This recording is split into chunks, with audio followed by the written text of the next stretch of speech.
Upacara Hari Kesaktian Pancasila 2025.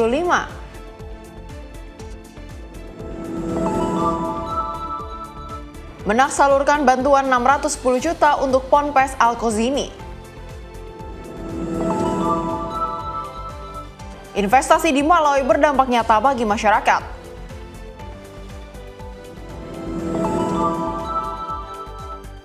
Polisi dan Bea Cukai gagalkan peredaran narkoba 15 kg ganja.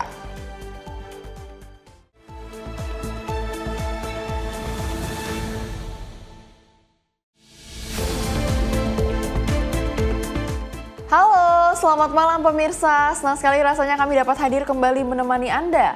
Selain 5 informasi tadi, selama 2 jam ke depan kami masih akan memberikan informasi menarik lainnya, terutama mengenai agenda Kabinet Merah Putih, peristiwa, dan juga olahraga. Bersama saya Priska Priscilla, inilah Menyapa Indonesia Malam untuk Anda.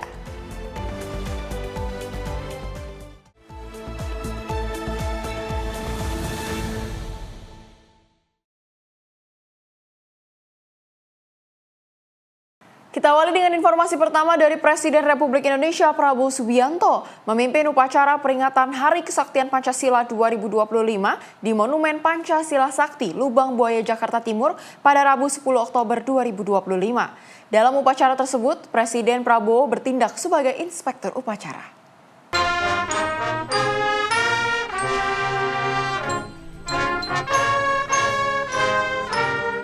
Presiden RI Prabowo Subianto menjadi inspektur upacara peringatan Kesaktian Pancasila di Monumen Pancasila Sakti, Lubang Buaya, Jakarta Timur pada Rabu 1 Oktober 2025.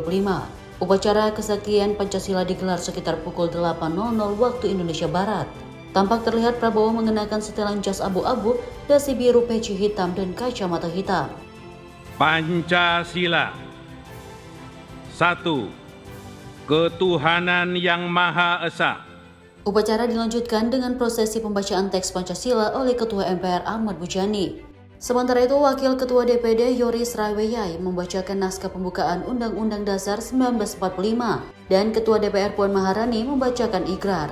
Rangkaian upacara dimulai dengan pengibaran bendera Sang Merah Putih, penghormatan kebesaran, laporan komandan upacara kepada inspektur upacara, mengheningkan cipta, hingga persembahan lagu-lagu sebagai penutup acara.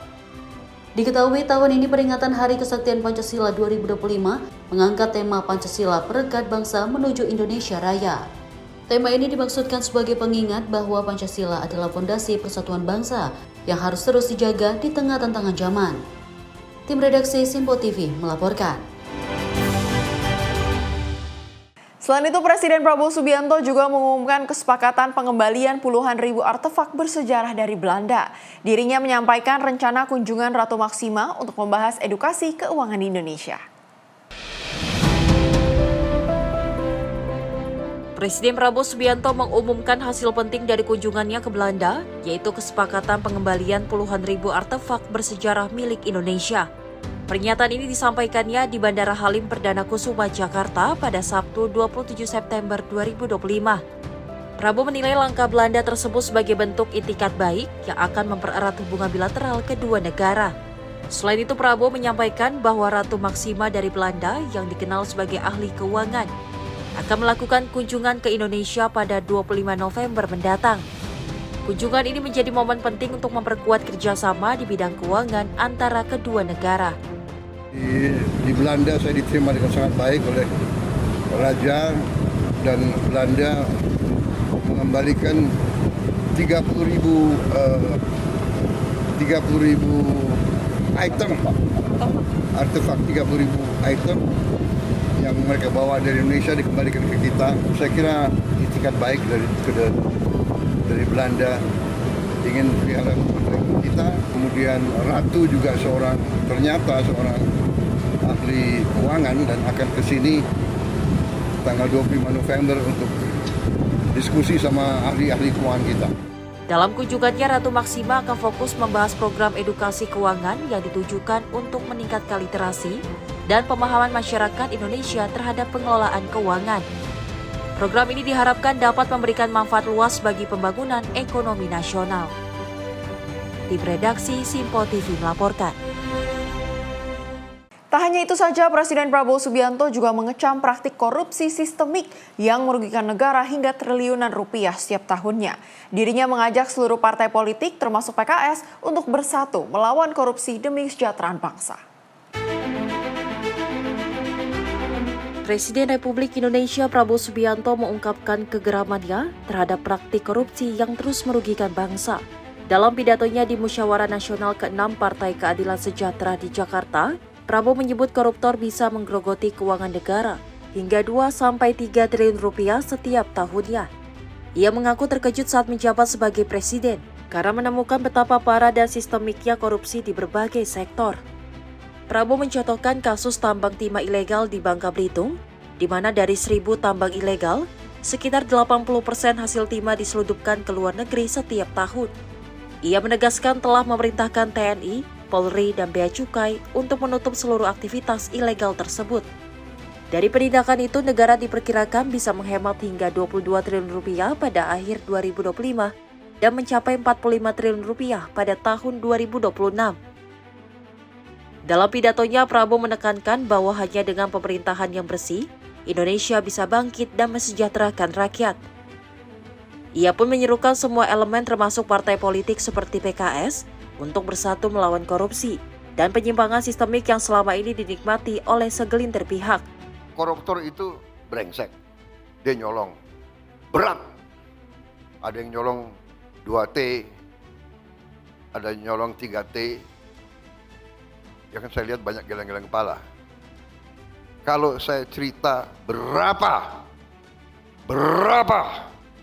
ratus T uang negara yang hilang hampir tiap tahun, mungkin kalian nggak geleng-geleng kepala lagi. Ini pinternya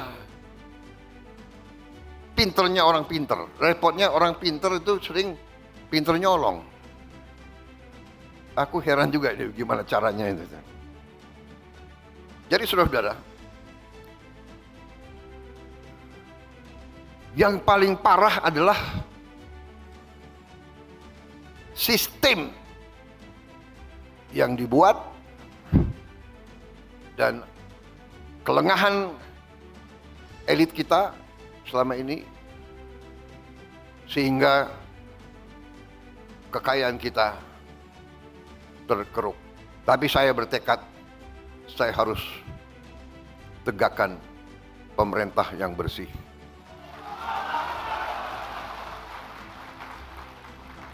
Hanya dengan pemerintah yang bersih, Indonesia bisa bangkit. Ini yang akan saya lawan, ini akan saya lawan. Dan saya berharap saudara-saudara sekalian, semua partai politik termasuk PKS bersama saya, mari kita lawan ini. Tim redaksi Simpo TV melaporkan. Informasi lainnya dari juara dunia MotoGP 2025, Marc Marquez menemui Presiden Prabowo Subianto di Istana Kepresidenan Jakarta pada Selasa sore. Marc Marquez mengaku sangat senang bisa kembali berkunjung ke Indonesia.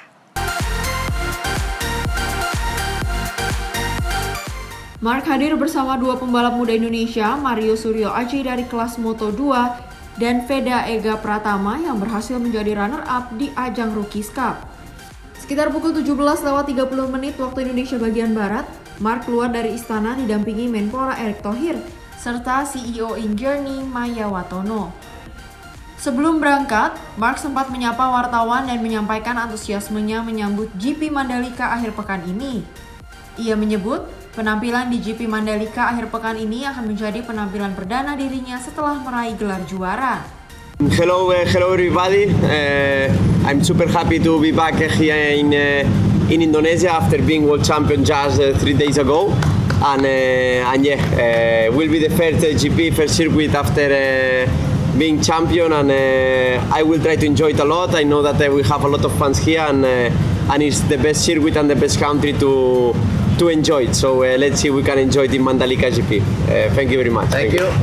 Selain itu, Menpora Erick Thohir menjelaskan bahwa kehadiran Marc Marquez menjadi momentum penting untuk pengembangan sport tourism Indonesia, sekaligus bentuk dukungan terhadap pembalap muda tanah air seperti Mario Suryo Aji dan Veda Ega Pratama.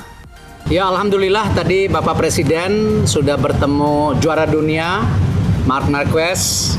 Dia menyampaikan Marc kepada Bapak Presiden, ini sebuah kehormatan bisa ketemu Bapak Presiden.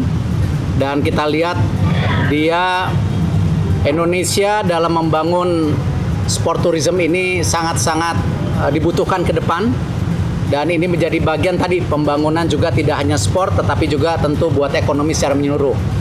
Dan Bapak Presiden juga mengucapkan ini kepada Mario Aji dan Veda untuk menjadi juga pembalap ke depan, ya.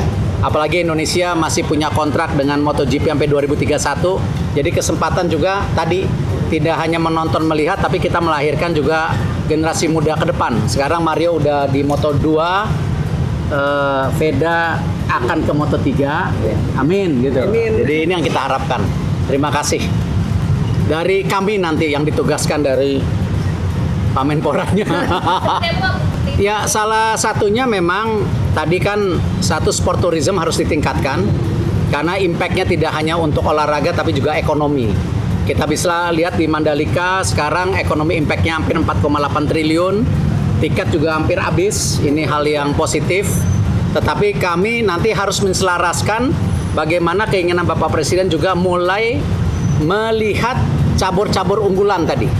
Cabur-cabur unggulan dan juga mendorong banyaknya atlet untuk juga bisa apakah bertanding, apakah training di luar negeri, ya seperti mereka ini trainingnya di Barcelona, di Spanyol. Jadi hal-hal ini yang Presiden harapkan ke depan dan tentu Pak Presiden juga senang mengenai dana pensiun yang kita akan dorong ya buat atlet dan pelatih. Tapi tentu ini menjadi kajian dan proses ke depan. Jadi sangat luar biasa. Masih menunggu jadwal beliau karena mungkin teman-teman media tahu pada saat yang bersamaan juga ada hari besar lainnya. Marc Marquez-nya selesai finish, kan belum pernah finish. Ya nanti kita lihat lah, kan kadang-kadang kalau MotoGP ini yang dilihat actionnya, tapi kan kadang-kadang action itu sesuatu yang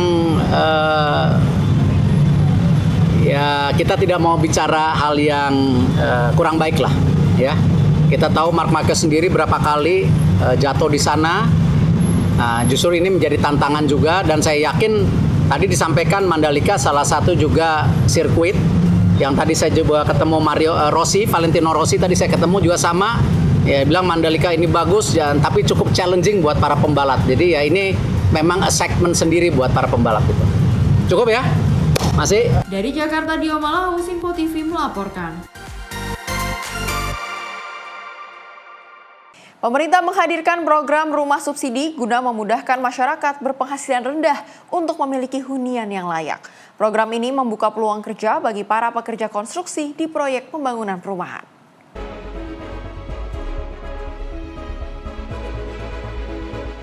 Program rumah subsidi memberikan dampak positif bagi banyak orang, termasuk Wardoyo, 31 tahun yang bekerja di tim Kali dan Fondasi Proyek Perumahan Pesona Kahuripan 10, Cilengsi, Bogor.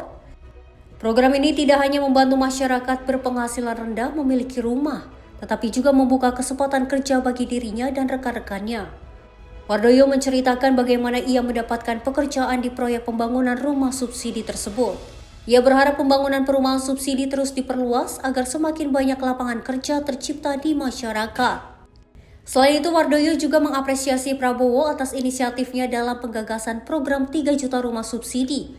Menurutnya program ini sangat bermanfaat bagi masyarakat serta pekerja seperti dirinya. Yang pertama lebih mudah, terus lapangan kerja lebih banyak, lebih mensejahterakan rakyat aja gitu Mbak. Jadi saya ikut senang juga ya, jadi tadinya teman-teman nganggur bisa saya ajak kerja untuk kerja di sini. Jadi berarti banyak yang Bapak ajak juga iya, di sini? Iya, membuka lapangan pekerjaan kan mereka bisa jadi bekerja juga gitu. Jadi pertamanya kan Pesona butuh tenaga buat, kita kan tim gali doang ya, fondasi. Jadi pertamanya sih 10 orang masuk, terus lama-lama kan makin nambah perumahannya, jadi makin banyak peluang kerjanya, makin nambah lagi orangnya gitu. Saya harap semoga kedepannya bisa lebih ditingkatkan lagi, bisa lebih banyak lagi, biar lapangan pekerjaan makin terbuka luas buat kalangan yang khususnya buruh gitu.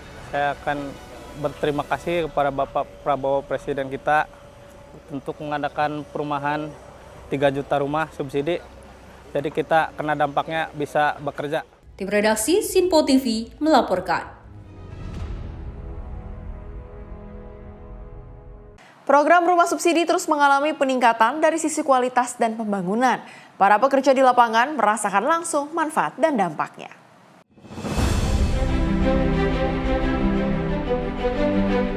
Pekerja konstruksi jalan Andi 31 tahun yang bertugas di Pesona Kahuripan 10 Cilungsi Bogor menyatakan bahwa rumah subsidi kini jauh lebih baik dibandingkan sebelumnya, baik dari segi bangunan maupun fasilitas.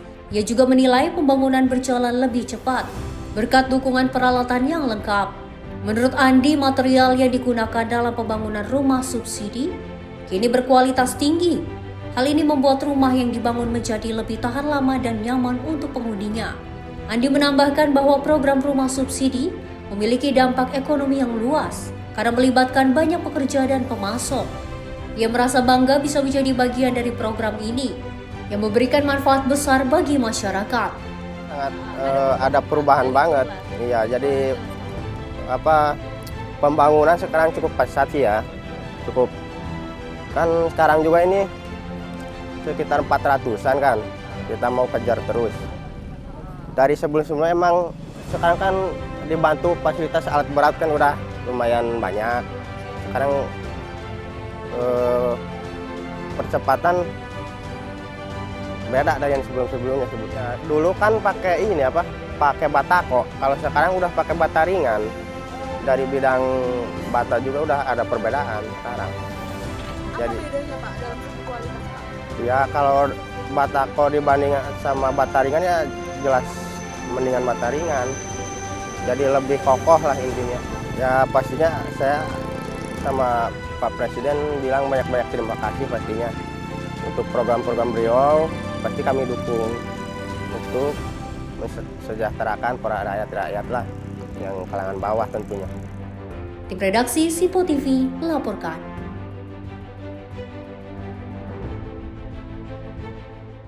Presiden Prabowo Subianto juga menerima kunjungan investor sekaligus pengusaha Amerika Serikat Ray Dalio dalam sebuah pertemuan terbatas yang berlangsung di Istana Negara Jakarta pada Selasa siang. Keduanya membahas berbagai isu strategis termasuk hasil kunjungan Presiden Prabowo ke markas PBB beberapa waktu lalu serta perkembangan situasi geopolitik global. Pertemuan terbatas ini turut dihadiri sejumlah menteri termasuk Menteri Koordinator Bidang Perekonomian Airlangga Hartarto. Airlangga mengungkap diskusi antara Presiden Prabowo dan Ray Dalio mencangkup berbagai isu strategis, mulai dari kunjungan Presiden ke PBB, dinamika geopolitik global, hingga program-program prioritas pemerintahan saat ini. Presiden Prabowo juga menyoroti upaya pemberantasan korupsi yang menjadi salah satu prioritasnya. Presiden juga memaparkan keberhasilan pemerintahannya dalam menyelamatkan sekitar 4 juta hektar lahan sawit dari praktik ilegal. Penertiban juga dilakukan terhadap sektor pertambangan, termasuk batu bara dan mineral tanah jaram. Tadi pagi Bapak Presiden menerima Ray Dalio dan Pak Ray Dalio dan Bapak Presiden dengan delegasi terbatas membahas berbagai hal yang terkait dengan kunjungan Bapak Presiden ke kemarin UN, ke PBB, kemudian membahas terkait dengan situasi geopolitik global dan juga Bapak Presiden menjelaskan program-program yang telah dijalankan di dalam 10 sampai 11 bulan kemarin dan catatan-catatan dari Bapak Presiden yang juga diberikan komentar oleh Ray Dalio adalah pentingnya agar seluruh sukses ataupun kebijakan yang berbeda yang dilakukan Pak Presiden ini untuk selalu disampaikan ke publik dengan cara yang gamblang dan tentu Bapak Presiden menyampaikan termasuk beberapa hal terkait program-program beliau yang berupaya untuk memberantas korupsi. Dan beberapa hal yang terkait dengan kasus di kelapa sawit, di mana beliau juga menyampaikan hampir 4 juta hektar berhasil untuk diselamatkan. Dari Jakarta, Dio Malau, Sinpo TV melaporkan. Tak hanya bertemu, Presiden Prabowo Subianto menganugerahkan bintang tanda jasa utama kepada investor asal Amerika Ray Dalio. Pemberian tanda kehormatan itu dilakukan usai Presiden Prabowo dan Ray Dalio makan siang bersama di Istana Negara Jakarta. Presiden Prabowo Subianto menganugerahkan bintang tanda jasa utama kepada investor asal Amerika Serikat Ray Dalio. Hal itu diungkap Menteri Koordinator Bidang Perekonomian Erlangga Hartarto. Erlangga menyatakan Presiden Prabowo dan Ray Dalio bertemu untuk membahas berbagai hal, termasuk soal hasil lawatan Presiden Prabowo ke 4 negara beberapa waktu lalu. Usai makan siang bersama, Presiden Prabowo Subianto juga memberikan bintang tanda jasa utama untuk Ray Dalio. Bintang tanda jasa utama merupakan penghargaan bagi sosok yang dianggap berjasa besar dalam bidang tertentu, seperti ilmu pengetahuan, kemanusiaan, hingga kesehatan. Dan sesudah bincang-bincang, Bapak Presiden juga mengundang Ray Dalio untuk makan siang bersama, dan di akhir acara Bapak Presiden memberikan apresiasi kepada Ray Dalio dalam bentuk penganugerahan bintang tanda jasa utama dari Republik Indonesia. Dari Jakarta, Dio Malau, Sinpo TV melaporkan. Sidang DPR Amerika Serikat bahas desakan reformasi peradilan pidana. Informasi lengkapnya usai jeda, tetaplah bersama kami di Sinpo TV.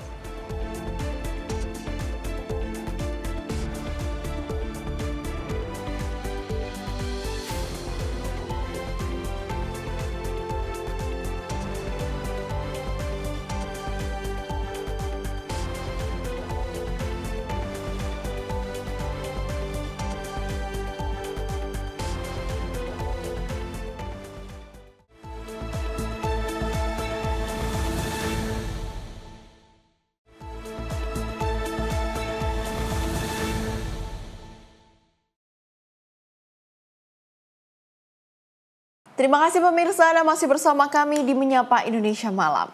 Informasi selanjutnya dari anggota DPR Amerika Serikat menggelar sidang subkomite di kota Charlotte, North Carolina. Forum ini digelar untuk mendengar langsung keluhan dan desakan dari warga keluarga korban kekerasan. Peristiwa ini dipicu karena tragedi pada 22 Agustus di mana seorang pengungsi Ukraina, Irina Zaturska, tewas ditikam di depan penumpang lain. Pelaku De Carlos Brown Jr. ternyata sudah pernah ditangkap. Namun ia bebas berkeliaran setelah hanya diminta menandatangani janji hadir di pengadilan untuk kasus ringan. Kini Brown dihadapkan pada dakwaan pembunuhan derajat pertama serta 1 dakwaan federal. Keduanya berpeluang membuatnya dihukum mati. Dalam sidang subkomite, sejumlah keluarga korban lain ikut bersuara. Mereka menilai sistem peradilan Amerika terlalu longgar dan berulang kali gagal melindungi publik. Para saksi menyampaikan banyak terdakwa kejahatan berat dibebaskan sebelum persidangan, sehingga beresiko mengulangi perbuatan. Mereka mendesak adanya akuntabilitas yang lebih kuat serta reformasi hukum yang menjamin kasus serupa tidak lagi terjadi. Kemarahan publik semakin meluas setelah rekaman CCTV penyerangan dipublikasikan. Presiden Donald Trump dan sejumlah tokoh Republik menyalahkan Demokrat, yang mereka nilai lebih berpihak kepada pelaku daripada melindungi korban. Namun anggota Demokrat membalikan tuduhan itu, mengatakan Republik sendiri yang memotong anggaran penegakan hukum dan layanan kesehatan mental. Sejumlah pejabat menyebut fakta bahwa tersangka memiliki riwayat skizofrenia, menunjukkan adanya kekosongan dalam sistem. Kasus penusukan yang menggoncang Charlotte ini menjadi simbol pertaruhan antara keamanan publik dan pertarungan politik di Washington. Di redaksi Sinpo TV melaporkan. Sementara itu, Menak Nasaruddin Umar meninjau penanganan korban terdampak bangunan ambruk di pesantren Al-Qosini, Sidoarjo pada hari Selasa. Menak menyampaikan duka atas peristiwa yang terjadi serta menyalurkan bantuan sebesar 610 juta dan menyiapkan upaya agar kejadian serupa tidak terulang lagi di masa mendatang. Salah satu bangunan di pesantren Al-Qosini ambruk pada 29 September 2025 saat digunakan ibadah sholat asar. Berdasarkan data BPBD Jawa Timur pukul 11.00 waktu Indonesia Barat, tercatat ada 100 korban yang terdiri atas 26 pasien rawat inap, 70 pasien telah pulang, 3 meninggal dunia, dan 1 pasien dirujuk. Menak bertolak dari Jakarta untuk melihat kondisi keadaan para korban, sekaligus berdialog dengan pengasuh pesantren, Pemda Jawa Timur, serta tokoh masyarakat dan keluarga korban. Hadir mendampingi Menak staf khusus bidang kebijakan publik, media dan pengembangan SDM Ismail Cawidu, serta Kepala Biro Humas dan Komunikasi Publik Tobib Al-Alsyar. Dan sekaligus menunggu nasib anak-anaknya. Kemudian juga kami mengunjungi rumah sakit ya, ada berapa dan bagaimana kondisinya. Dan alhamdulillah berbagai macam pihak datang untuk memberikan bantuan. Tapi di sini sekali lagi ya, ini ada proses pembelajaran buat kami, terutama Kementerian Agama ya, bahwa bangunan-bangunan apapun di pondok pesantren atau madrasah, bahkan dimanapun juga, memang kita perlunya ada semacam penegakan aturan pembangunan fisik bangunannya supaya tidak terjadi hal-hal yang kita tidak inginkan ya. Yang terakhir saya juga sampaikan mohon doanya kepada kita semuanya ya, pada keluarga, semoga insya Allah bisa terjadi penyelamatan lebih banyak. Anak-anak kita yang masuk di rumah sakit itu alhamdulillah juga sudah banyak yang keluar, walaupun juga masih ada juga yang harus dirawat lebih intensif ya kan. Nah, melalui doa kita semuanya mudah-mudahan mereka bisa kembali belajar seperti hanya rekan-rekan yang lain. Menurut Menak, tidak hanya Kementerian Agama yang memberikan perhatian atas peristiwa di pesantren Al-Ghazini. Lembaga keuangan seperti Badan Amil Zakat Nasional atau Basnas juga ikut prihatin dan memberikan dukungan. Tujuannya adalah meringankan beban para keluarga atas peristiwa yang terjadi di pesantren ini. Tim redaksi Simpo TV melaporkan. Informasi berikutnya untuk warga Jakarta Barat yang kini telah memiliki tambahan ruang terbuka hijau untuk berolahraga dan berekreasi. Salah satunya ialah Taman Bugar yang baru saja diresmikan langsung oleh Gubernur Jakarta Pramono Anung yang merupakan kolaborasi bersama pemerintah provinsi.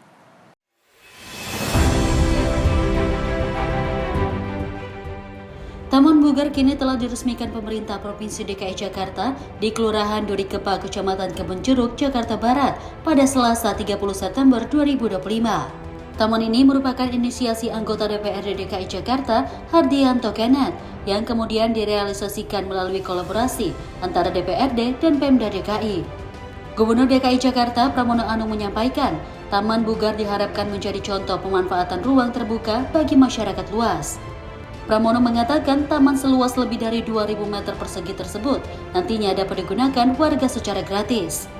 Berbagai fasilitas olahraga dihadirkan mulai dari lapangan futsal, bola voli, hingga bulu tangkis. Selain itu, taman juga dilengkapi sistem drainase untuk mengantisipasi genangan air saat curah hujan tinggi. Yang sungguh saya hormati anggota DPRD Provinsi DKI Jakarta, Bapak Hardianto Kenneth, yang mempunyai ide untuk mengusulkan dan juga kemudian dilakukan bersama-sama dengan pemerintah Jakarta ketika Pak Kenneth reses, maka inilah sebagai bentuk kolaborasi yang baik antara anggota DPRD DKI Jakarta dengan pemerintah DKI yang akhirnya terwujud taman yang sebentar lagi akan kita resmikan bersama. Keputusan untuk taman ini menjadi Taman Bugar adalah diskusi saya dengan Pak Kenneth baru kemarin. Dan saya kaget ternyata tulisannya sudah menjadi Taman Bugar, artinya memang dipersiapkan. Awalnya saya sendiri yang mengusulkan taman ini menjadi Taman Bugar. Kenapa Bugar? Saya berharap bahwa masyarakat yang ada di sini bisa memanfaatkan fasilitas yang dimiliki oleh daerah ini secara bebas. Dan yang saya senang tadi ketika anak-anak yang sedang latihan futsal, mereka saya tanyakan apakah bermain ini pungut biaya atau tidak, ternyata tidak. Yang kedua, seminggu bisa berapa kali main, mereka bilang antara 4 sampai 5 kali. Yang penting jangan tiap hari main lah, kalau tiap hari main ibunya yang pusing nanti. Saudara-saudara sekalian, taman ini kurang lebih luasnya 2.156. Dan ini benar-benar memanfaatkan fasos yang dimiliki di lokasi ini, bekerjasama antara anggota DPRD Provinsi DKI Jakarta yang berkontribusi dalam hal ini Pak Kenneth dengan Pemda DKI Jakarta. Mudah-mudahan bentuk kolaborasi seperti ini bisa menjadi prototipe atau contoh di mana saja yang memang ada fasos-fasum yang bisa dimanfaatkan sehingga betul-betul termanfaatkan secara maksimal bagi masyarakat yang ada. Dalam kesempatan yang sama, anggota DPRD DKI Jakarta Hardianto Kenneth menjelaskan, pembangunan Taman Bugar ialah hasil penyerapan dari berbagai aspirasi warga. Selain menjadi ruang rekreasi, taman ini diharapkan dapat menjadi pusat kegiatan olahraga masyarakat.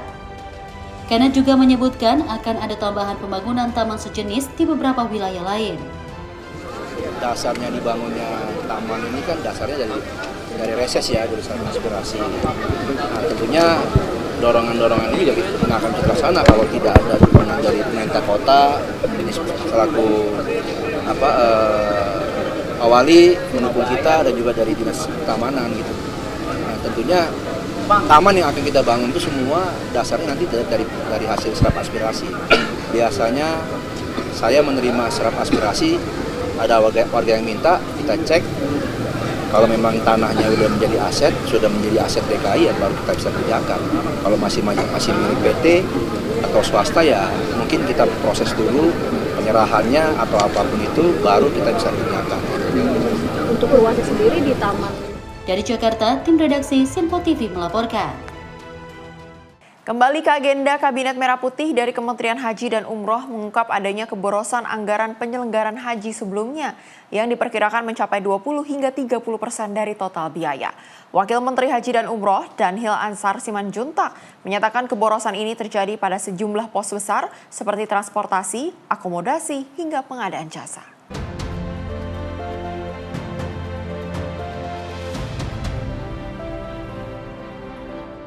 Wakil Menteri Haji dan Umroh Danhil Ansar Simanjuntak mengatakan bahwa anggaran penyelenggaraan haji tahun 2025 terbagi dalam 10 pos pengadaan besar, mulai dari transportasi udara, catering, hingga akomodasi. Pos pengeluaran terbesar adalah sewa pesawat yang menghabiskan sekitar 6 triliun rupiah. Sementara untuk syarikat transportasi darat dan hotel masing-masing menyentuh hampir 3 triliun rupiah. Danhil menyebut Presiden Prabowo Subianto sejak awal mengingatkan potensi keborosan antara 20 hingga 30%, sehingga setiap proses lelang wajib bebas dari praktek manipulasi dan rente. Seperti halnya biaya syarikat transportasi darat yang tahun lalu mencapai Rp2.300, berhasil ditekankan menjadi Rp2.100. Kebijakan ini memberikan penghematan hingga 180 miliar rupiah. Pemerintah berharap efisiensi pada setiap pos anggaran dapat menurunkan biaya penyelenggaraan ibadah haji atau BBIH ke depannya.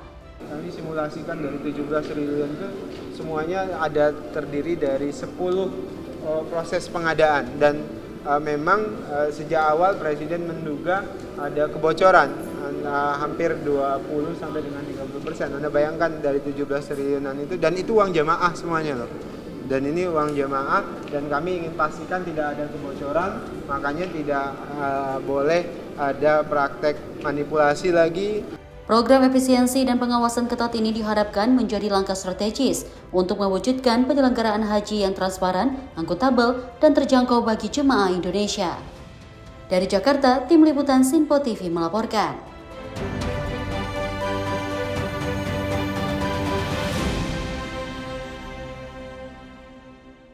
Informasi peristiwa berikutnya dari Polresta Bogor Kota yang berhasil menangkap pelaku perampasan bermodus polisi gadungan yang terjadi pada Jumat 19 September 2025 di Jalan Pancasan, Kelurahan Pasir Jaya, Kecamatan Bogor Barat. Atas perbuatannya, pelaku dijerat pasal 365 KUHP Pidana tentang pencurian dengan kekerasan dengan ancaman hukuman 9 hingga 12 tahun penjara. Polresta Bogor Kota berhasil mengungkap kasus perampasan dengan kekerasan bermodus polisi gadungan yang terjadi pada Jumat 19 September 2025 di Jalan Pancasan, Kelurahan Pasir Jaya, Kecamatan Bogor Barat. Polisi berhasil mengamankan sejumlah barang bukti, diantaranya satu pucuk senjata api rakitan jenis revolver, 5 butir peluru kaliber 38 mm, borgol, 2 ponsel milik pelaku, serta sepeda motor dan barang-barang korban. Berdasarkan kronologi kejadian, 2 korban yang tengah beristirahat didatangi 2 orang pelaku yang mengaku sebagai anggota kepolisian. Dengan menodongkan senjata api rakitan dan memborgol salah satu korban, pelaku merampas tas berisi ponsel, dompet dengan uang tunai 700.000, sepatu, helm, serta 1 unit sepeda motor Honda Scoopy milik korban. Atas perbuatannya, pelaku dijerat pasal 365 KUHP Pidana tentang pencurian dengan kekerasan dengan ancaman hukuman 9 hingga 12 tahun penjara. Tim redaksi Simpo TV melaporkan. Pemirsa, Otoritas Jasa Keuangan bersama polisi dan sejumlah kementerian berhasil memulangkan dan menahan AAG, mantan Direktur PT Investri Radika Jaya, yang diduga menghimpun dana masyarakat tanpa izin OJK. AAG melakukan penghimpunan dana tanpa izin sejak Januari 2022 hingga Maret 2024 dengan nilai sedikitnya 2,7 triliun rupiah. Dalam proses hukum, penyidik OJK berkoordinasi dengan Kejaksaan Agung untuk menjerat tersangka dengan pasal pelanggaran di Undang-Undang Perbankan dan Undang-Undang Penguatan Sektor Keuangan. Tersangka terancam hukuman penjara minimal 5 tahun dan maksimal 10 tahun. Pemulangan AAG dilakukan melalui kerjasama antar negara dengan dukungan Kementerian Luar Negeri dan Kedutaan Besar Indonesia di Qatar. Saat ini tersangka ditahan OJK dan dititipkan di Rutan Barreskrim Polri untuk proses hukum lebih lanjut. Kami menilai tersangka tidak kooperatif dan justru diketahui berada di Doha, Qatar. Penyidik OJK kemudian menetapkan saudara AAG sebagai tersangka dan melalui koordinasi intensif dengan Korwas PPNS Barreskrim Polri serta Divisi Hubungan Internasional Polri, diterbitkanlah daftar pencarian orang atau DPO dan juga memasukkan nama yang bersangkutan di dalam red notice pada tanggal 14 November 2024. Dalam hal ini Kementerian Hukum dan juga Kementerian Luar Negeri juga telah mengupayakan jalur G2G berupa permohonan ekstradisi kepada pemerintah Qatar. Selanjutnya, Kementerian Imigrasi dan Pemasyarakatan telah pula menetapkan pencabutan paspor dari tersangka. Kami tambahkan informasinya bahwa proses pemulangan saudara AAG ini dilaksanakan melalui mekanisme kerjasama NCD to NCD antara kedua negara, tentu saja Qatar dan Republik Indonesia, melalui kolaborasi berbagai pihak, dan di sini peran dari Menteri Dalam Negeri Qatar juga cukup besar untuk membantu suksesnya pemulangan dari tersangka. OJK menyampaikan terima kasih kepada Polri, Kejaksaan Agung, Kementerian Hukum dan HAM, Kementerian Luar Negeri, serta PPATK atas dukungan dan kerjasama dalam pemulangan tersangka AAG. Sinergi antar lembaga ini menjadi bukti nyata komitmen bersama untuk memperkuat penegakan hukum di sektor jasa keuangan dan memberikan perlindungan kepada masyarakat. Tim redaksi Simpo TV melaporkan.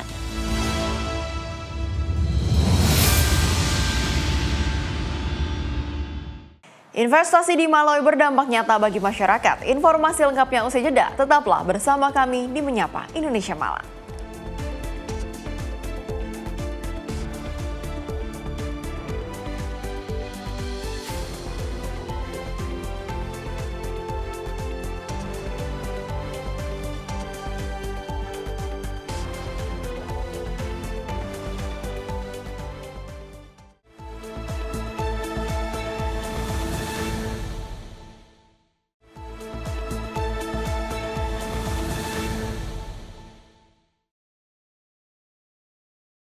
Terima kasih pemirsa, Anda masih bersama kami di Simpo TV.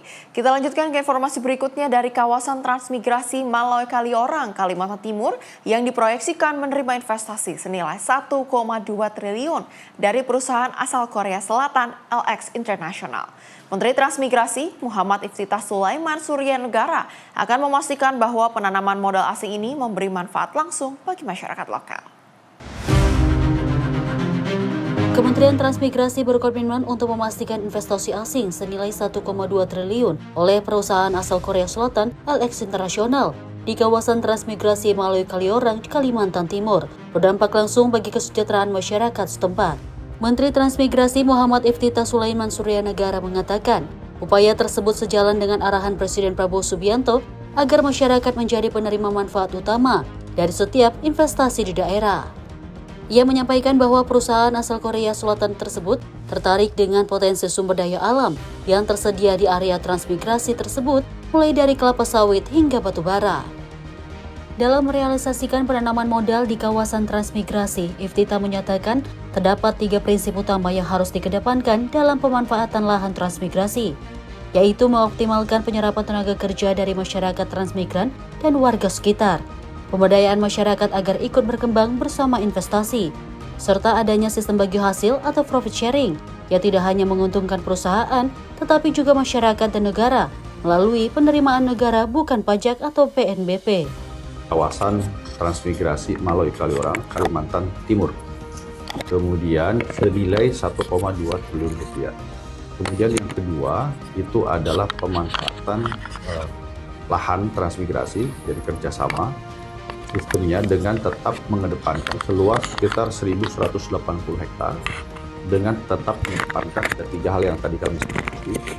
Pertama itu adalah penyerapan tenaga kerja yang maksimal dari para transmigran dan masyarakat transmigrasi yang ada di sana. Kemudian yang kedua adalah pemberdayaan masyarakat. Dan yang ketiga yang lebih penting lagi ada semacam profit sharing dari masyarakat transmigrasi yang memiliki lahan tersebut dan juga nanti untuk negara dalam konteks PNBP. Kami bersyukur dan tadi mendapatkan laporan bahwa dari 3.800 tenaga kerja yang ada di kawasan transmigrasi Maloy, Kaliurang itu, PT LX mempekerjakan dari 3.800 itu 80%-nya itu adalah dari masyarakat lokal. Dan inilah yang dikehendaki oleh kita semua sesuai dengan arahan Bapak Presiden. Bapak Presiden ingin mengedepankan rakyat dan masyarakat lokal mendapatkan manfaat terlebih dahulu dari adanya investasi dan kegiatan ekonomi yang ada di daerah. Tim redaksi Sinpo TV melaporkan. Sementara itu, Menteri Koperasi RI Ferry Juliantono menyampaikan bahwa Koperasi Desa Merah Putih dapat berfungsi sebagai off-taker produk hasil masyarakat desa. Hal ini disampaikan dalam rapat koordinasi Satuan Tugas Percepatan Pembangunan Koperasi Desa Kelurahan Merah Putih, Jakarta pada 30 September 2025. Menteri Koperasi RI Ferry Juliantono menyampaikan bahwa Koperasi Desa Kelurahan Merah Putih dapat berfungsi sebagai off-taker produk hasil masyarakat desa. Hal ini untuk menstabilkan pasokan dan harga, serta memperkuat ketahanan pangan nasional dengan menyerap produksi lokal untuk pasar yang lebih luas. Hal ini disampaikan dalam rapat koordinasi Satuan Tugas Percepatan Pembentukan Koperasi Desa Kelurahan Merah Putih, Jakarta pada 30 September 2025. Fungsi koperasi desa tadi menjadi off-taker. Nanti juga ada hub atau agregator yang akan dilengkapi dengan peralatan-peralatan dryer, cold storage, atau control atmospheric storage, dan lain sebagainya. Itu akan menjadikan fungsi di ekosistem pasca panen ini antara Kementerian Koperasi, Bulog, dan Badan Pangan itu akan menjadi lebih intens. Penyerapannya juga akan lebih maksimal. Lebih lanjut, Menko menjelaskan bahwa Bank Himbara diarahkan untuk ikut melatih masyarakat desa yang didukung oleh Kementerian Koperasi serta Satgas Koperasi Desa Kelurahan Merah Putih agar masyarakat desa mampu menjadi subjek ekonomi sekaligus mengembangkan ekonomi secara mandiri. Tim redaksi Sinpo TV melaporkan. Beralih ke Menteri Sosial Saifullah Yusuf meresmikan 93 rumah kampung nelayan sejahtera di Indramayu pada 29 September 2025. Sebanyak 93 rumah layak huni senilai 23 miliar rupiah dibangun untuk korban banjirop, lengkap dengan masjid, taman, hingga sentra UMKM. Secara resmi, Menteri Sosial RI Saifullah Yusuf dan Ketua Basnas Noor Ahmad didampingi Wamensos Agus Jabo dan Bupati Indramayu Luki Hakim menandatangani prasasti peluncuran Kampung Nelayan Sejahtera di Desa Eretan Kulon, Indramayu pada 29 September 2025. Selain Kemensos, pembangunan Kampung Nelayan Sejahtera melibatkan berbagai pihak, yaitu ada pemerintah Kabupaten Indramayu, Basnas PT Unit Trust Pertama, serta untuk proses pembangunannya dibantu TNI dan Polri. Sebanyak 93 rumah layak huni senilai 23 miliar dibangun untuk korban banjirop, lengkap dengan masjid, taman, hingga sentra UMKM. Dalam kesempatan itu, Mensos meminta agar para KPM memperhatikan kebersihan dan ketertiban Kampung Nelayan Sejahtera, mulai dari toilet rumah. Di Kampung Nelayan Sejahtera juga berdiri tempat usaha dari program bantuan pemberdayaan, yaitu usaha olahan ikan, usaha batik ekoprint, dan bengkel las, serta sanggar tari. Tim redaksi Sinpo TV melaporkan. Beralih ke informasi internasional dari Perdana Menteri Australia Anthony Albanese menyambut baik rencana damai yang diluncurkan Presiden Amerika Serikat Donald Trump untuk mengakhiri perang di Gaza. Dalam konferensi pers di Canberra, Albanese menyebut rencana ini sebagai peluang bersejarah yang tidak boleh disia-siakan. Australia welcomes President Trump's plan to bring peace to Gaza after 2 years of conflict and a devastating loss of life. Australia has long called for a ceasefire. We have called for the hostages to be released and for Hamas to give up its arms. I certainly have welcomed the opportunity to discuss the plans for a ceasefire moving forward over the past week with a range of leaders. And Australia affirms the plan's commitment to denying Hamas any role in the future governance of Gaza, calls on Hamas to agree to the plan, lay down its arms and release all remaining hostages. Australia wants to see aid given to the desperate people of Gaza who need this peace plan. Sehari sebelumnya, Trump meluncurkan proposal damai yang berisi 20 poin. Rencana itu didukung terbuka oleh Perdana Menteri Israel Benjamin Netanyahu yang menilai dapat membawa jaminan keamanan jangka panjang bagi Israel. Isi proposal mencakup penghentian perang secara menyeluruh, pembebasan seluruh sandera, dan pembentukan badan internasional untuk rekonstruksi Gaza. Namun beberapa syarat seperti pembubaran sayap militer Hamas sebelumnya sudah berulang kali ditolak oleh kelompok tersebut. Dalam pernyataannya, Trump menyebut rencana ini sebagai kesempatan terakhir untuk memulihkan stabilitas di Timur Tengah. Ia menegaskan Amerika Serikat siap memberikan jaminan keamanan bagi Israel, sekaligus menawarkan paket bantuan ekonomi internasional untuk wilayah Palestina. Albanese menyatakan Australia konsisten mendukung solusi dua negara sebagai dasar diplomasi, serta siap bekerja sama dengan mitra regional dan PBB untuk memastikan proses damai terlaksana. Sejumlah negara Eropa seperti Prancis dan Jerman menilai rencana ini sebagai dasar negosiasi yang penting. Namun beberapa pemimpin Arab menilai proposal Trump terlalu memihak Israel dan tidak memenuhi aspirasi politik rakyat Palestina. Tim redaksi Simpo TV melaporkan. Sementara itu, sebanyak 15 anak sakit dari Gaza tiba di Italia bersama keluarga. Kehadiran mereka merupakan bagian dari misi kemanusiaan untuk memberikan perawatan medis di sejumlah rumah sakit di Italia. Pesawat yang membawa anak-anak dan keluarga dari Gaza mendarat di Bandara Roma. Setelah proses administrasi, mereka langsung dibawa ke rumah sakit yang sudah ditunjuk. Otoritas Italia menyebut langkah ini sebagai upaya konkret untuk membantu korban sipil yang paling rentan dari konflik di Gaza. Anak-anak tersebut menderita berbagai penyakit kronis dan kondisi medis serius yang tidak dapat ditangani di Gaza akibat fasilitas kesehatan yang rusak. Mereka akan ditempatkan di berbagai rumah sakit anak di Italia dengan paket perawatan penuh termasuk rehabilitasi dan pendampingan psikologis. Pemerintah Italia bekerja sama dengan organisasi kemanusiaan dan badan PBB untuk menyelenggarakan evakuasi ini. Menurut Kementerian Kesehatan Italia, program bantuan akan dilanjutkan dengan rencana menerima gelombang berikutnya dalam beberapa minggu ke depan. Badan PBB menyebut ratusan ribu warga termasuk anak-anak terancam krisis pangan dan juga medis. Italia menyatakan akan terus memainkan peran kemanusiaan serta mendorong negara Eropa lain untuk melakukan langkah serupa. Kedatangan anak-anak Gaza di Italia memberikan secercah harapan di tengah konflik yang belum reda. Sementara perang masih berlanjut, upaya kemanusiaan internasional dipandang sebagai penyelamatan hidup generasi muda Palestina. Tim redaksi Simpo TV melaporkan. Pemirsa, sungguh memprihatinkan. Perempuan penyandang disabilitas dicabuli dua kakek kembar berusia 64 tahun di kota Bekasi, Jawa Barat. Korban dicabuli dua bersaudara itu secara bergantian dengan modus serupa. Kedua pelaku kakak beradik kembar berinisial SAM dan SUM warga Kaliabang Tengah, Bekasi Utara ditangkap polisi setelah melakukan pencabulan terhadap perempuan 34 tahun berinisial N yang merupakan penyandang disabilitas. Aksi pertama terjadi pada 16 Agustus lalu di sebuah pos kali pengairan Kaliabang Tengah. Saat korban duduk di bangku, pelaku tiba-tiba merangkul dan meremas bagian tubuh korban. Sebulan berikutnya 13 September, giliran saudara kembar pelaku pertama yang mengulangi perbuatan bejat dengan cara yang sama dan di lokasi lokasi yang sama. Kapolres Metro Bekasi Kota menegaskan motif kedua pelaku murni untuk memuaskan nafsu pribadi. Kini keduanya sudah ditetapkan sebagai tersangka. Yang pertama, ini ada 2 LP kaitan dengan tindak pidana kekerasan seksual.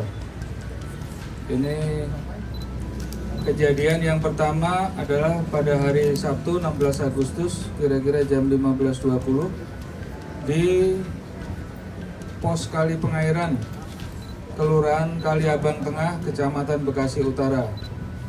Ini korban saudari N, kemudian pelaku saudara Sam, saudara SAM, 64 tahun. Ini alamat di Kaliabang Tengah, Bekasi Utara. Kemudian kejadian kedua, ini juga korbannya juga saudari N. Jadi saudari N ini adalah berkebutuhan khusus dan pelaku ini adalah saudara Sum, 64 tahun. Jadi kedua pelaku ini merupakan saudara kembar kakak beradik. Sementara korbannya satu orang ini adalah penyandang disabilitas. Jadi awal mula kejadian bahwasanya korban sedang berjalan, kemudian duduk di bangku, kemudian didekati oleh pelaku, baik itu pelaku pertama ataupun juga pelaku kedua dengan modus yang sama, dirangkul kemudian satu tangannya memegang ataupun meremas daripada milik korban, meremas payudara korban. Kemudian salah satu saksi ini sempat untuk merekam apa yang dilakukan oleh pelaku kepada korban. Pasal yang dilanggar adalah kekerasan, tindak pidana kekerasan seksual, pasal 281 KUHP atau 290 dengan ancaman paling lama 7 tahun penjara.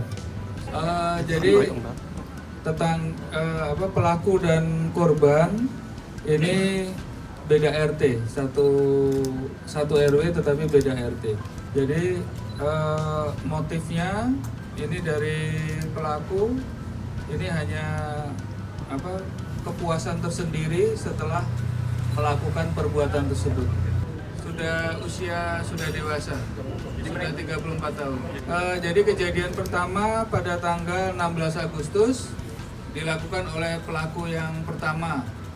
Kemudian kejadian kedua dilakukan pada hari Sabtu 13 September oleh pelaku kedua, kakaknya. Setelah itu baru adiknya. Ini masih kita dalami lagi. Yang satu sudah, yang satu belum. Yang berdasarkan informasi dari video rekaman tersebut, saksi kemudian melaporkan kepada kita. Ini Pak, pelaku ini melakukan aksinya itu di rumah atau di luar seperti apa? Melakukannya di tempat tempat duduk bangku di pos pengairan ini, pos Kali Pengairan yang ada di tempat sana. Waktu itu kejadian sepi. Baru sekali.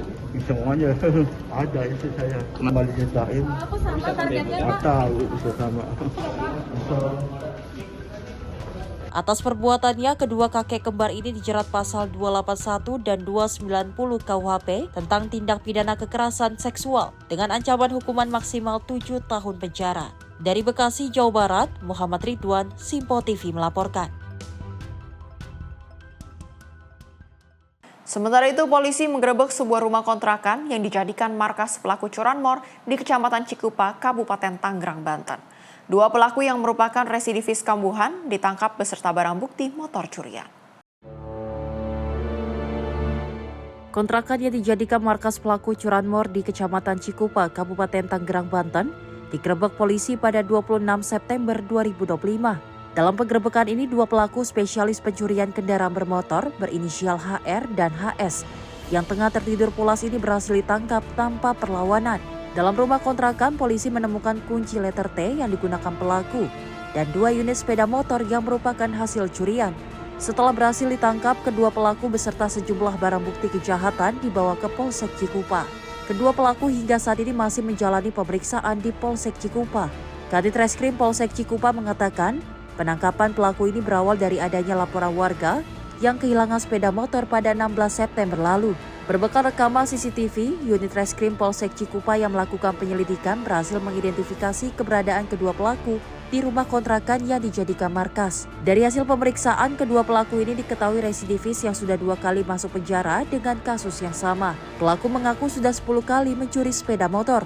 Kedua pelaku biasanya mencuri sepeda motor yang diparkir di halaman rumah tanpa pengawasan pemiliknya di Kecamatan Cikupa dan Curug, Kabupaten Tangerang. Komplotan spesialis curanmor ini diketahui menjual sepeda motor hasil curiannya ke wilayah Banten dengan harga 5 juta hingga 7 juta rupiah. Uang dari hasil penjualan sepeda motor curian kemudian digunakan kedua pelaku untuk foya-foya di tempat hiburan malam bersama komplotan lainnya yang masih DPO. Berawal adanya laporan masyarakat terkait adanya tindakan pencurian sepeda motor yang terjadi di wilayah Kampung Bunder. Berdasarkan laporan tersebut, kita melakukan serangkaian penyelidikan dan pengamatan terhadap adanya peristiwa tersebut. Selanjutnya didapati yang bersangkutan sudah diketahui keberadaannya.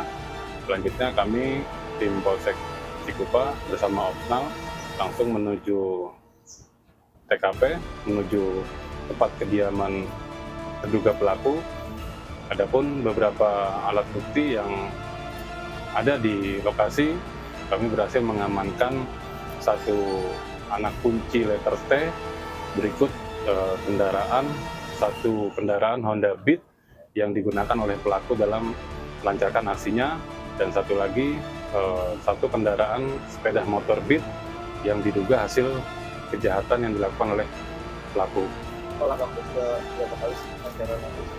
Dalam hal ini pelaku sudah residivis ya 2 kali dengan kejadian dan tindak pidana yang dilakukan yang sama di tahun 2023. Kurang lebihnya mereka sudah melakukan aksi tersebut di wilayah hukum Polsek Cikupa dan wilayah hukum Polsek Curug sebanyak 10 kali.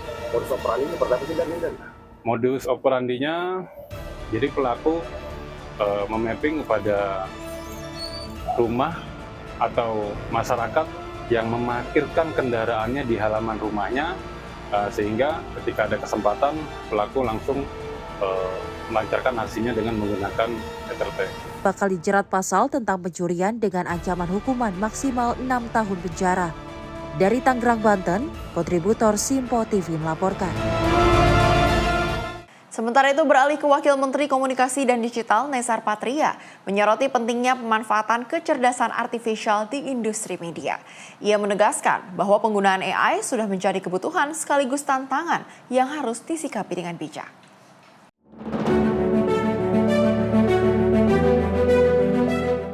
Usai menghadiri workshop wartawan United Tractors Group di Jakarta Pusat pada Kamis 25 September, Wakil Menteri Komunikasi dan Digital Nezar Patria menegaskan bahwa pemanfaatan kecerdasan artifisial AI di industri media kini merupakan sebuah keniscayaan.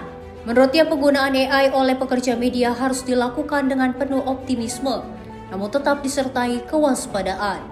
Nezar menjelaskan bahwa keberadaan AI dalam jurnalisme akan selalu berkaitan dengan 2 aspek penting, meskipun tidak dirinci lebih lanjut. Ia juga menyebutkan bahwa pemerintah bersama 17 pemangku kepentingan telah menyelesaikan pembahasan peta jalan AI nasional.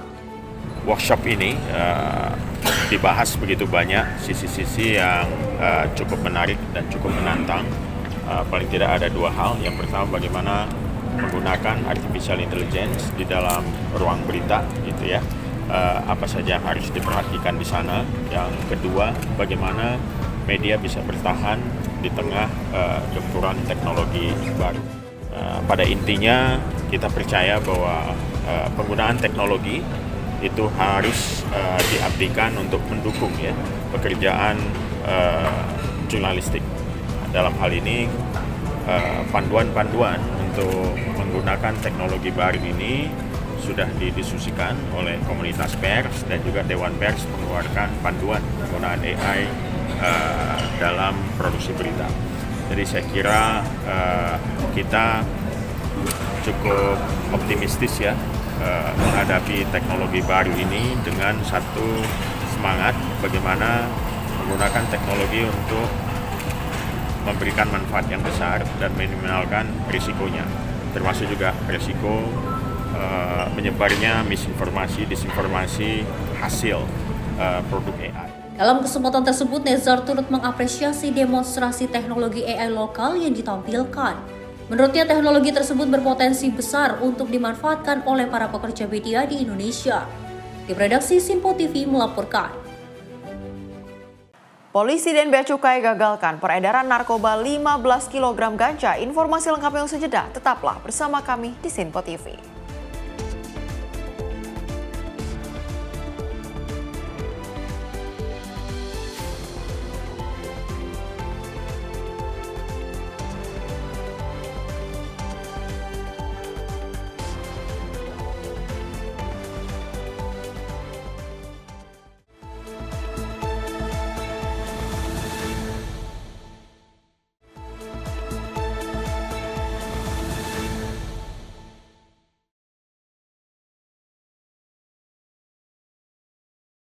Terima kasih pemirsa, Anda masih bersama kami di Menyapa Indonesia Malam. Informasi berikutnya dari Direktorat Reserse Narkoba Polda Metro Jaya bersama Bea Cukai berhasil mengungkap kasus peredaran narkotika jenis ganja di wilayah Bekasi, Jawa Barat. Dari tangan tersangka A, petugas berhasil mengamankan barang bukti ganja seberat 15 kg. Inilah detik-detik petugas gabungan Direktorat Narkoba Polda Metro Jaya bersama petugas Bea Cukai mengamankan tersangka A di kawasan Jati Asih, Bekasi. Pada hari Minggu kemarin, nampak petugas mengamankan sejumlah paket narkoba jenis ganja siap edar. Menurut Kanit 5 Subdit 3 Dires Narkoba Polda Metro Jaya, penangkapan kasus peredaran narkotika ini setelah adanya informasi aktivitas mencurigakan di kawasan Jati Asih. Berdasarkan keterangan awal tersangka, dirinya mendapatkan barang haram tersebut dipasok oleh seseorang inisial E yang saat ini telah masuk daftar pencarian orang atau DPO. Kami dari Subdit 3 Direktur Narkoba Polda Metro Jaya bersama Bea Cukai telah mengamankan seorang tersangka inisial A di wilayah Bekasi, Jawa Barat dengan barang bukti 15 kg ganja dengan nilai total 90 juta rupiah. Dari penangkapan tersebut kami telah menyelamatkan total 5.000 jiwa. Kemudian tersangka dan barang bukti. Saat ini tersangka A dan barang bukti diamankan di Polda Metro Jaya untuk pemeriksaan lebih lanjut. Tim redaksi Simpo TV melaporkan. Sementara itu, Satgas Operasi Damai Kartens berhasil menangkap 2 orang anggota kelompok kriminal bersenjata yang berperan sebagai pemasok amunisi di wilayah Kabupaten Puncak Jaya, Papua. Dari tangan pelaku ditemukan 12 butir amunisi.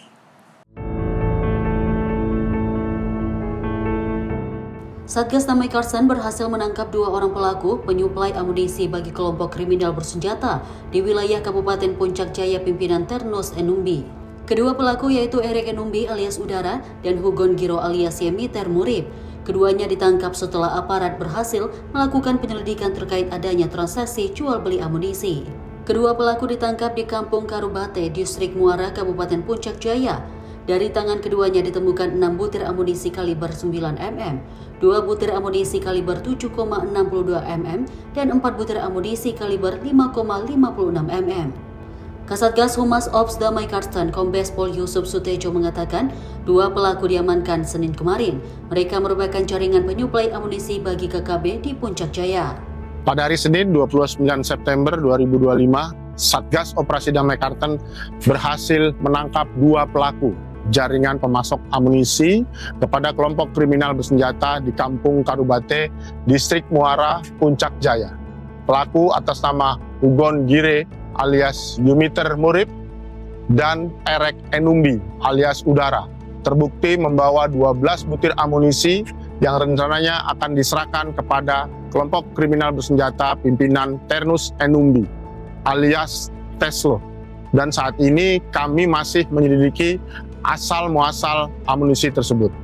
Adapun barang bukti yang diamankan adalah 6 butir amunisi kaliber 9 mili, 2 butir kaliber 7,62 mili, dan 4 butir kaliber 5,56 mm yang dibungkus menggunakan daun pisang serta plastik berwarna biru.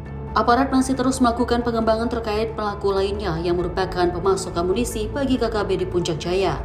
Saat ini, kedua pelaku telah ditahan di Polres Puncak Jaya untuk dimintai keterangan lebih lanjut. Dari Jayapura, Papua, Rifando Nai, kontributor Sinpo TV melaporkan.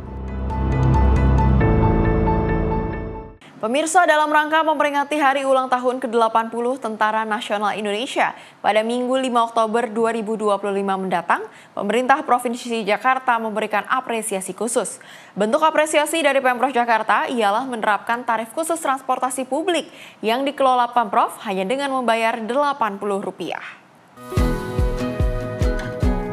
Pemerintah Provinsi DKI Jakarta memberikan apresiasi khusus pada HUT ke-80 Tentara Nasional Indonesia pada Minggu 5 Oktober 2025. Kebijakan tarif Rp80 diumumkan langsung oleh Gubernur DKI Jakarta Pramono Anung usai memimpin upacara peringatan Hari Kesaktian Pancasila di halaman Balai Kota Jakarta pada Rabu pagi. Pada hari tersebut, seluruh moda transportasi publik yang dikelola Pemprov DKI Jakarta seperti Transjakarta, MRT Jakarta, dan LRT akan menerapkan tarif khusus hanya sebesar Rp80. Pada tanggal 5 Oktober akan kita peringati bersama-sama yaitu Hari Ulang Tahun ke-80 Tentara Nasional Indonesia atau TNI. Untuk itu pemerintah DKI Jakarta sebagai bentuk apresiasi kepada TNI yang selama ini menjaga bangsa ini, maka pada tanggal tersebut, tanggal 5 Oktober, semua transportasi yang dikelola oleh pemerintah DKI Jakarta, yaitu Transjakarta, MRT, LRT, dan juga LRT Jabodetabek dan Mikrotrans, semuanya, Mikrotrans sudah gratis, semuanya bayarnya Rp80.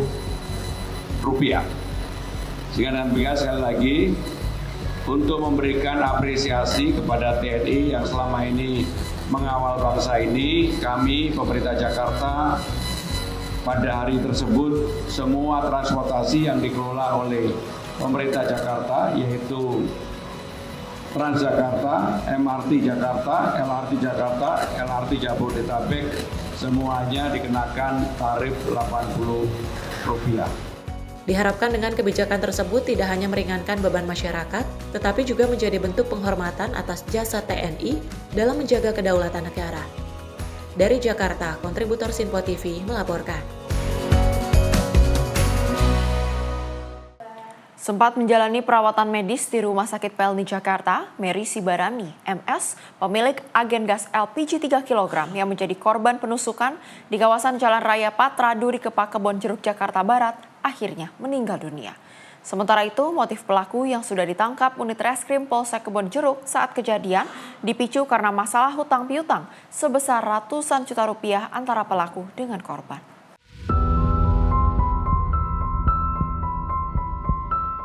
Mary Sibarani, MS, pemilik agen gas LPG 3 kg yang menjadi korban penusukan di kawasan Jalan Raya Patra, Duri Kepak, Kebonjeruk, Jakarta Barat, akhirnya dinyatakan meninggal dunia.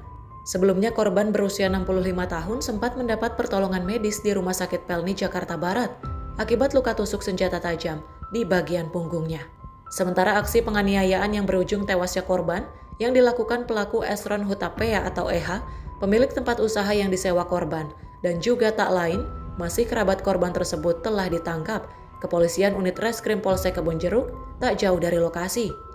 Kapolsek Kebonjeruk, Jakarta Barat, Kompol Nur Aksya Ferdianto mengungkapkan bahwa motif kasus tersebut lantaran dipicu masalah hutang piutang ratusan juta rupiah, di mana pelaku yang memiliki hutang kepada korban tak kunjung dilunasi.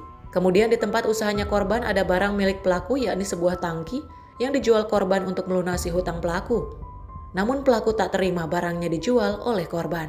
Bahkan sebelum beraksi, pelaku sempat membeli pisau dapur yang digunakan untuk menusuk korban di sebuah pasar tak jauh dari lokasi kejadian. Pelaku dan korban ini merupakan memang masih ada kerabat tapi kerabat jauh ya. Kerabat dari salah satu marga ya, kerabat satu marga. Jadi pelaku korban ini bekerja sebagai mempunyai kios gas LPG, ya, di mana tempat kiosnya itu dimiliki oleh pelaku. Jadi korban ini menyewa dari pelaku untuk kiosnya tersebut. Nah, terus pelaku ini seringkali meminjam uang, ya, atau berhutang kepada korban. Nah, tapi sampai dengan kejadian kemarin, informasinya pelaku ini belum membayar atau melunasi hutang-hutangnya kepada korban. Nah, di kios tersebut ada barang milik pelaku, yaitu sebuah tangki, ya, tangki bekas minyak tanah lah, ya, yang ada di kios tersebut. Itu merupakan milik pelaku. Pelaku mendapat informasi bahwa katanya tangki tersebut dijual oleh korban.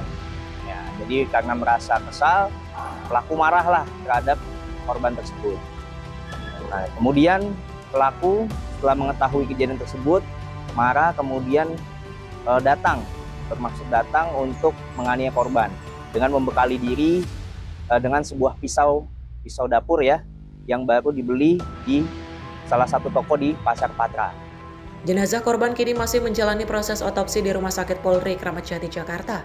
Sementara pelaku harus mempertanggungjawabkan perbuatan kejinya tersebut di balik jeruji besi Polsek Kebonjeruk dengan terancam pasal 355 KUHP tentang tindak pidana penganiayaan berat yang menyebabkan korban meninggal dunia dengan kurungan penjara selama 15 tahun penjara.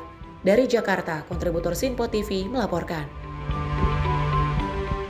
Pemirsa, hanya karena masalah sepele, seorang pelajar sekolah menengah kejuruan di Nusa Dua Badung, Bali dianiaya oleh kakak kelasnya.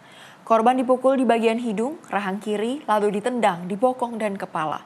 Video penganiayaan tersebut bahkan viral di media sosial. Inilah video amatir yang merekam saat terjadinya insiden penganiayaan yang menimpa pelajar salah satu sekolah menengah kejuruan di Nusa Dua Badung, Bali. Dalam video yang beredar di media sosial tersebut, memperlihatkan pelajar SMK Pariwisata Nusa Dua dianiaya kakak kelasnya. Kasih Humas Polresta Denpasar AKP Ketut Sukadi menjelaskan, penganiayaan tersebut terjadi di lahan kosong belakang sekolah. Korban berinisial MFU yang merupakan siswa kelas 10 menjadi sasaran penganiayaan oleh seniornya berinisial AW siswa kelas 12. Masalah bermula ketika korban diejek oleh temannya, seorang siswi berinisial YA dengan kata-kata bernada merendah. Situasi memanas ketika YA menantang korban agar berhadapan dengan pacarnya. Ucapan itu akhirnya memicu kemarahan pacar YA berinisial RES yang kemudian menghubungi korban melalui WhatsApp meski korban sudah meminta maaf. Tantangan tetap berlanjut hingga RES menyampaikan hal itu kepada AW. Korban kemudian diajak ke area parkir sekolah lalu diarahkan ke lahan kosong di belakang sekolah yang menjadi lokasi berkumpulnya beberapa rekan pelaku. Saat korban berusaha menyelesaikan masalah secara damai, pelaku melakukan aksi kekerasan. Korban yang tidak melakukan perlawanan dipukul di bagian hidung, rahang kiri, lalu ditendang di bokong dan kepala. Akibat pemukulan, korban mengalami nyeri di pipi kiri, hidung sakit hingga sulit bernapas, serta kesulitan makan. Tak terima, korban bersama keluarganya melaporkan ke Polsek Kuta Selatan, Badung, Bali. Polisi kemudian mempertemukan pihak terkait termasuk korban, pelaku, orang tua, saksi, dan pihak sekolah dan yayasan. Dengan TKP-nya di sebuah lahan kosong belakang salah satu sekolah SMK di wilayah Kuta Selatan. Itu permasalahannya apa itu, Pak? Itu permasalahannya berawal masalah ngejek antara pelaku atas nama MFU berinisial F, siswa kelas 10 dengan seorang teman kelasnya yang bernama Ya, inisial YA. Satu sekolah kedua pelaku? Ya, satu sekolah. Sejauh ini apa yang sudah dilakukan, ada tindakan yang dilakukan oleh pihak kepolisian? Tindakan kepolisian telah melaksanakan mediasi yang dihadiri oleh pihak sekolah, kepala lingkungan, termasuk pelaku dan para wali atau orang tuanya. Pak, itu pelaku itu tetap lanjut diizinkan bersekolah di sana atau dikeluarkan dari sekolahnya itu, Pak? Itu mungkin pihak sekolah yang bisa menjelaskan itu. Apakah yang bersangkutan dikeluarkan atau seperti apa. Jadi kami hanya menindaklanjuti laporan yang viral di media sosial itu. Hasil mediasinya sudah apa? Hasil mediasi yang jelas pihak sekolah menyerahkan semuanya ke pihak sekolah dan akan menindak tegas para pelaku dalam hal ini untuk mempertanggungjawabkan perbuatannya. Tapi sudah masuk proses hukum, Pak? Polsek Pucel Selatan sampai saat ini masih melakukan pendalaman terkait peristiwa itu. Pihak sekolah menegaskan akan memberikan sanksi tegas kepada pelaku, serta mendukung penuh proses hukum yang berjalan. Penanganan oleh aparat dilakukan secara transparan agar tidak menimbulkan keresahan di masyarakat. Dari Bali, Bagus Raditya, kontributor Simpo TV, melaporkan. Sementara itu, polisi menggerebek sebuah rumah kontrakan yang dijadikan markas pelaku curanmor di Kecamatan Cikupa, Kabupaten Tangerang, Banten. 2 pelaku yang merupakan residivis kambuhan ditangkap beserta barang bukti motor curian. Kontrakan yang dijadikan markas pelaku curanmor di Kecamatan Cikupa, Kabupaten Tangerang, Banten, digerebek polisi pada 26 September 2025. Dalam penggerebekan ini, 2 pelaku spesialis pencurian kendaraan bermotor berinisial HR dan HS yang tengah tertidur pulas ini berhasil ditangkap tanpa perlawanan. Dalam rumah kontrakan, polisi menemukan kunci letter T yang digunakan pelaku dan 2 unit sepeda motor yang merupakan hasil curian. Setelah berhasil ditangkap, kedua pelaku beserta sejumlah barang bukti kejahatan dibawa ke Polsek Cikupa. Kedua pelaku hingga saat ini masih menjalani pemeriksaan di Polsek Cikupa. Kadit Reskrim Polsek Cikupa mengatakan, penangkapan pelaku ini berawal dari adanya laporan warga yang kehilangan sepeda motor pada 16 September lalu. Berbekal rekaman CCTV, unit Reskrim Polsek Cikupa yang melakukan penyelidikan berhasil mengidentifikasi keberadaan kedua pelaku di rumah kontrakan yang dijadikan markas. Dari hasil pemeriksaan, kedua pelaku ini diketahui residivis yang sudah 2 kali masuk penjara dengan kasus yang sama. Pelaku mengaku sudah 10 kali mencuri sepeda motor. Kedua pelaku biasanya mencuri sepeda motor yang diparkir di halaman rumah tanpa pengawasan pemiliknya di Kecamatan Cikupa dan Juruk, Kabupaten Tangerang. Komplotan spesialis curanmor ini diketahui menjual sepeda motor hasil curiannya ke wilayah Banten dengan harga 5 juta hingga 7 juta rupiah. Uang dari hasil penjualan sepeda motor curian kemudian digunakan kedua pelaku untuk foya-foya di tempat hiburan malam bersama komplotan lainnya yang masih DPO. Berawal adanya laporan masyarakat terkait adanya tindakan pencurian sepeda motor yang terjadi di wilayah Kampung Bunder. Berdasarkan laporan tersebut, kita melakukan serangkaian penyelidikan dan pengamatan terhadap adanya peristiwa tersebut. Selanjutnya didapati yang bersangkutan sudah diketahui keberadaannya. Selanjutnya kami tim Polsek Cikupa bersama Opsnal langsung menuju TKP, menuju tempat kediaman terduga pelaku. Adapun beberapa alat bukti yang ada di lokasi, kami berhasil mengamankan 1 anak kunci letter T, berikut kendaraan, 1 kendaraan Honda Beat yang digunakan oleh pelaku dalam melancarkan aksinya, dan 1 lagi 1 kendaraan sepeda motor Beat yang diduga hasil kejahatan yang dilakukan oleh pelaku. Dalam hal ini pelaku sudah residivis ya 2 kali dengan kejadian dan tindak pidana yang dilakukan yang sama di tahun 2023. Kurang lebihnya mereka sudah melakukan aksi tersebut di wilayah hukum Polsek Cikupa dan wilayah hukum Polsek Curug sebanyak 10 kali. Modus operandinya berapa sih, Dan? Modus operandinya, jadi pelaku memapping kepada rumah atau masyarakat yang memarkirkan kendaraannya di halaman rumahnya, sehingga ketika ada kesempatan pelaku langsung melancarkan aksinya dengan menggunakan letter T. Bakal dijerat pasal tentang pencurian dengan ancaman hukuman maksimal 6 tahun penjara. Dari Tangerang, Banten, kontributor Simpo TV melaporkan. Aksi pencurian sepeda motor milik penghuni kos di Jalan Pintu Air, Gang Slamet, Medan, Sumatera Utara terekam kamera CCTV. Pelaku yang berjumlah 2 orang berhasil membawa kabur 1 unit motor milik penghuni kos. Pencurian sepeda motor milik penghuni kos tersebut terjadi pada Sabtu 27 September 2025 sekitar pukul 04.00 WIB. Pelaku diperkirakan berjumlah 2 orang dengan mengendarai sepeda motor. Dalam rekaman kamera pengawas CCTV, 1 pelaku masuk ke dalam areal rumah kosan sedangkan seorang lagi menunggu di luar rumah sambil memantau situasi. Pelaku masuk melalui pintu gerbang yang tak terkunci dan mengambil 1 unit sepeda motor yang terparkir di teras rumah. Agar tidak ketahuan penghuni kos dan penjaga malam, pelaku mendorong sepeda motor hingga keluar rumah. Syahrial, penjaga rumah kos, Selasa 30 September 2025 siang, mengaku sebelum melakukan aksinya, pelaku sempat mengintai deretan sepeda motor yang terparkir di teras kosan tersebut. Pelaku kemudian mengambil sepeda motor milik penghuni kos dan kabur. Pelakunya berapa orang? 2 orang, Bang. Yang satu berdiri di sana, di depan di pagar kan, depan pagar. Yang satu masuk. Pertama dari situ kan, ngintip doang kayak gini. Habis itu masuk langsung sendiri satu di sini. Tapi sempat milih-milih orang? Enggak sempat milih, Pak. Memang tertuju kepada kereta itu. Kasus pencurian sepeda motor milik penghuni kos tersebut kini sudah dilaporkan korban ke Polsek Medan Kota. Dari Medan, Sumatera Utara, kontributor Sinpo TV melaporkan.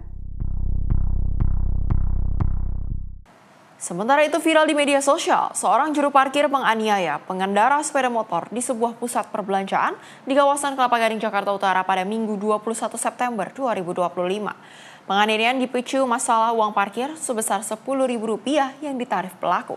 Pelaku akhirnya ditangkap polisi pada Sabtu 27 September 2025 di kawasan Sepatan, Tangerang, Banten. Lapor polisi. Astagfirullahaladzim. Lapor polisi. Allahu Akbar. Inilah video yang viral di media sosial. Seorang pengendara motor sempat cekcok dengan seorang juru parkir lantaran menolak permintaan uang parkir sebesar Rp10.000 di parkiran motor pusat perbelanjaan di kawasan Kelapa Gading, Jakarta Utara pada Minggu 21 September 2025 lalu.